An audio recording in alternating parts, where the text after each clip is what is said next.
Hey everybody, welcome back to another edition of Rapid Recap on the Inside Nebraska YouTube channel. He's Steve Marik, I'm Zack Carpenter, and today we're at Memorial Stadium again, where Matt Rhule had about a 10-minute press conference to wrap up the Huskers' 7th practice of the spring and first live scrimmage of the spring. But most important takeaway was an updated injury report, which is not of much significance because there haven't been any serious or significant long-term injuries, which includes two offensive lineman Ben Scott, who suffered a minor injury on Thursday. Rhule confirmed it was a knee injury. They said they were a little nervous at first because it was a knee injury, but he said he just got ruled up on, and it's a minor injury that'll keep him out a week or two. Nothing long term, and he said he wasn't really concerned with Ben missing much time in terms of his progress or development because he's played so much football. Yeah, he's a veteran. I think Rhule said he maybe expects to be out a week, maybe two, so nothing serious on that end, which is excellent news for the football program in general because Ben Scott seems primed to take over at that all-important center position. So really good news on the injury front. But he also, Rhule also talked about the offense, the defense, and let's go with the offense now. Quarterbacks, they were live, which kind of surprised me, I guess. But the quarterbacks were out there. They were getting hit. They were getting tackled to the ground, which is kind of unique for this spring, I think. But overall, he said the offense moved the ball really well, and it was really because the offensive, the quarterback run game was kind of giving Tony White's defense fits. So I thought that was kind of interesting. So you had Jeff Sims out there, you had Heinrich Harburg, you had Chubba Purdy, and then Richard Torres, redshirt freshman out of Texas, kind of going just all out, showing the coaches what they can do with their arms and legs, no holds barred, just full live football. So that was really interesting. Yeah, I kind of love that, right? I mean, that's kind of what people have been talking about over the last several years that this program needs is some off-season and in practice just getting after it and actually hitting. And the fact that the quarterbacks were taking hits, I think that it's a good step in the right direction of just getting them prepared, especially, I mean, if the quarterback run game is going to be more prevalent in this offense, you need to start getting those reps in now. And the fact that they have Casey Thompson and Logan Smothers are still out, but they have those first three guys, especially you mentioned, Sims, Harburg, and Chubba Purdy. Those three guys are obviously most well known, I think, for what they can do with their legs. I think that's their biggest weapon. So Rhule said that, they were able to scramble, they were able to run around, and the offense was ahead of the defense because the quarterbacks were athletic enough and able to have that movability and broke free for some big long runs, which is, I think, exciting. Either you could look at it one way, it's exciting that they have these playmaking quarterbacks, or you could say, oh no, is the defense going to have some tackling issues? Kind of reminded me of last year's spring game where, Garrett Nelson and the defensive line was just getting after the quarterbacks and in the backfield all the time, and everyone's wondering about, like, oh man, is Nebraska's defensive line just going to be these pass rushing beasts, or is the offensive line really bad? And so, it's just that question they always have to ask. It's the spring ball thing. Yeah, it's totally spring ball. That's such a spring ball moment today. Where either you can look at it one way, of this is what it means, or this is the exact same information, this is what it could mean. Yeah, absolutely. And so that led off to this topic of the defense, and Matt Rhule just came out and said they're worried about just having the guys line up where they're supposed to, know their assignments. I don't think he said Tony White really blitzed much or simulated pressure as much. Yeah, it wasn't too much pressure. Yeah, just kind of the basics and stuff. So, and he said the offense was in front of the defense, ahead of the defense right now at this point in spring ball. So I guess that's not too shocking to hear, I guess, with everything going on. But and then that led into Rhule kind of being asked about any players that have caught his eye, some under the radar players. And the first guy he mentioned was Justin Evans-Jenkins, who stepped in for Ben Scott at center. Justin Evans-Jenkins is a redshirt freshman out of New Jersey. He didn't play in a game last year as he redshirted. And that kind of caught my ear because, with Ben Scott's status right now, he's going to be out for a week or two or however long it ends up being. Maybe that's just the opportunity that Justin Evans-Jenkins needs for playing time and getting some reps, and maybe he can show the coaches something.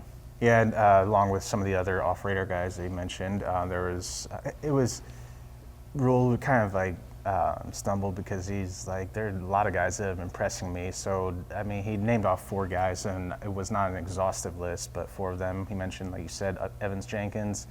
He said A.J. Rollins. He said, you guys know how I feel about what he can bring as a defensive lineman, since he's playing both ways now, tight end, or practicing both ways as a tight end and a defensive lineman. So he mentioned those 2, and Miles Farmer and Omar Brown as a couple of others who've been standing out and doing some good things. And I mean, we talked to Omar Brown on Thursday, and Miles Farmer, I think, has been impressing this staff, and just 4 guys, I guess, who are doing well so far. Yeah, he also mentioned Quentin Newsome, and that goes along with what he saw from the defense today. He liked the defense's pass coverage, and along with that, I asked him about Malcolm Hartzog, which we'll have another story at Inside Nebraska later on this week.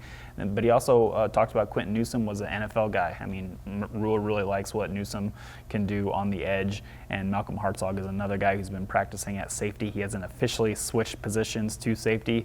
I think he's still more primarily of a corner, but Tony White's been moving him around to corner, safety, slot corner, maybe even a rover. He'd be kind of a smaller rover, but it's just the flexibility that a guy like Malcolm Hartzog can give you, and maybe even Miles Farmer too, and Omar Brown to an extent. So there's just a lot of bodies in that defensive backs room that I think Tony White and Matt Rhule are kind of watching and seeing how they develop and seeing if anything sticks. So that's why they're kind of moving everybody around there right now.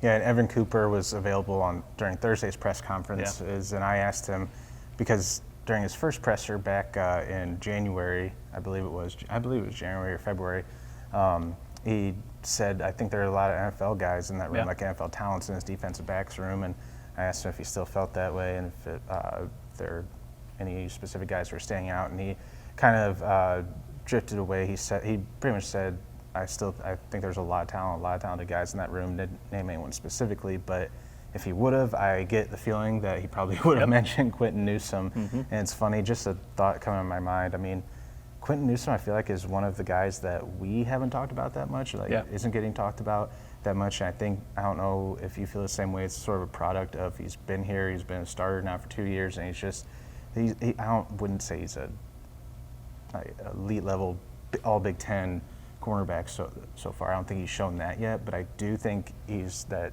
stable quality starter that you know what you're going to get from, and now it's up to him to sort of take that next jump in his game next season. Yeah, I think you hit the nail on the head there, because when you think corners, you just assume Quentin Newsome, and then you don't even have to think about it because he is going to be a starter, and you're absolutely right.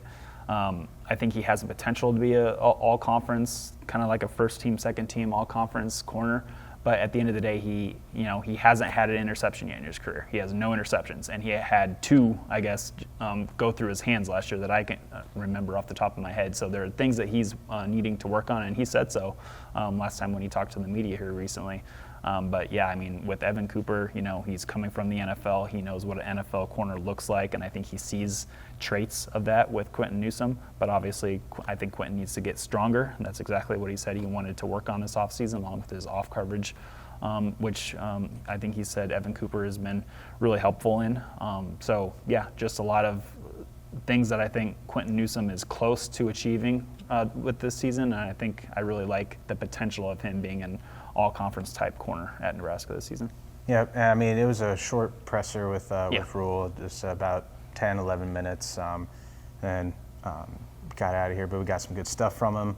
And so short and sweet to the point, that's what we're going to hear on this edition of Rapid Recap, short and sweet to the point. So follow along on our YouTube page. Encourage you to like and subscribe to this video and the YouTube channel to have those videos get dropped directly into your feed. And as always, encourage you to go check out nebraska.rivals.com for the written work that we have. Like Steve mentioned, Malcolm Hartzog story coming later this week, and some other good stuff, including a new commitment today from 2024 Texas offensive lineman Gibson Pyle.